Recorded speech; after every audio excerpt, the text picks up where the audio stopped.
Halo semuanya, selamat datang di podcast kami. Saya Pak Jeril dan hari ini kita akan ngebahas salah satu algoritma yang cukup penting dalam dunia teknologi, yaitu algoritma Astar atau Bintang. Algoritma ini cukup banyak digunakan untuk pencarian rute, game robotika, dan berbagai aplikasi modern. Hari ini kita sudah ditemani dengan narasumber kita. Saya Sanya, halo. Halo, selamat datang. Sebelum kita masuk ke yang lebih dalam, bisa nggak jelasin secara singkat apa itu algoritma Astar? Algoritma Astar itu biasanya digunakan untuk pencarian jalur, untuk menemukan rute paling efisien dan selanjutnya lainnya, juga memadukan waktu tempuh dan juga biaya supaya nggak terlalu jauh mungkin ya.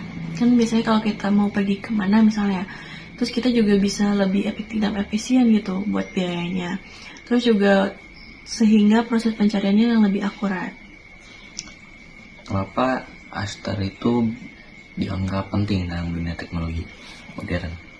Karena algoritma Astar itu biasanya digunakan untuk navigasi, contohnya di Google Maps kan ada itu, kayak pencarian lokasi, terus juga kalau misalnya di robotik juga ada. Terus misalnya kalau di games itu biasanya untuk mencari kita musuh, terus juga mencari item segala macam kayak gitulah, banyak sih fungsinya. Kecerdasan buatan. Iya kayak gitu.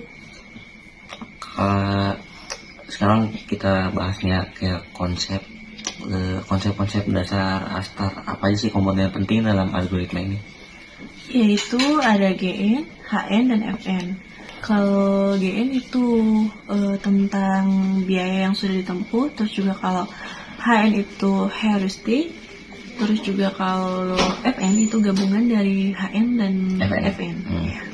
Ya. GN dan HN. Iya itu. Terus juga nilai total gabungan yang menentukan node mana yang harus kita ambil. Yang dipilih. Ya. Ada nggak contoh sederhana kayak bagaimana Astar itu bisa berjalan dalam kehidupan kita sehari-hari? Ya, sesuai yang tadi saya sampaikan, itu kan kayak misalnya Google Maps, itu kayak misalnya kita mencari lokasi, terus juga biasanya digunakan untuk kayak bermain game misalnya, kan ada di game tuh kayak mencari membantunya di karakter lah ya? Iya gitulah, mencari musuh juga bisa.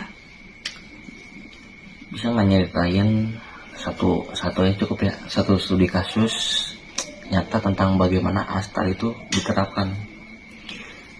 Tentang menghitung jarak yang harus kita tempuh, terus juga menghitung perkiraan waktu, terus juga memilih jalur dengan hambatan. Kan misalnya biasanya lokasi yang luas itu bisa memperlambat navigasi itu berjalan. Terus juga tentang memastikan rute yang harus kita pilih benar atau tidak gitu, lebih akurat lah intinya. Iya. Dalam penerapannya nih, tantangan apa aja yang biasanya muncul pada Astar?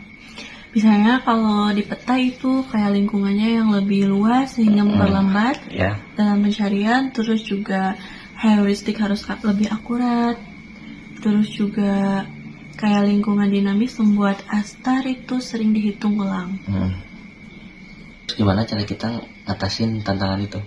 Misalnya kita membagi peta menjadi grid yang lebih kecil, terus juga kita menggabungkan Astar dengan yang lainnya, terus juga udah sih paling kayak gitu.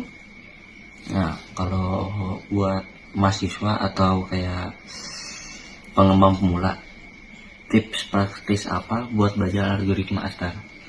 Biasanya saya sarankan untuk kita misalnya yang termudah dulu gitu ya, kayak peta, terus juga bagaimana jalur itu bisa terbentuk, terus juga coba berbagai heuristik untuk melihat perbedaan, terus juga setelah paham dasar, baru kita coba-coba ke robotik dan yang lainnya sih. Baik, kita sudah sampai di akhir podcast. Hari ini kita sudah membahas pengertian tentang Astar, cara kerjanya, contoh penerapannya, tantangan, dan tips mempelajarinya. Terima kasih kepada narasumber yang sudah berbagi pengetahuan. Terima kasih juga kepada pendengar yang sudah menyimak. Sampai jumpa di episode berikutnya. Dadah.